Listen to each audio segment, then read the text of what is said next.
كيدهم في تضليل وأرسل عليهم طيرا أبابيل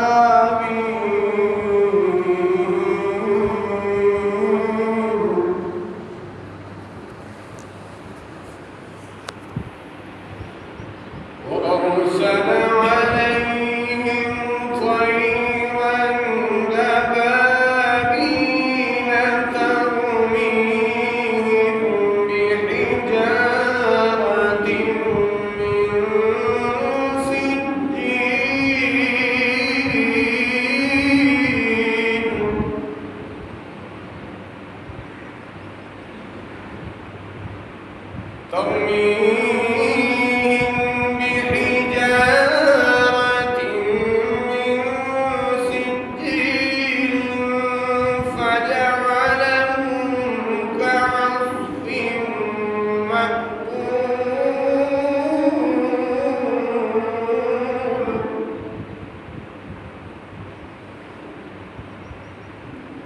فجعلهم كعصف مأكول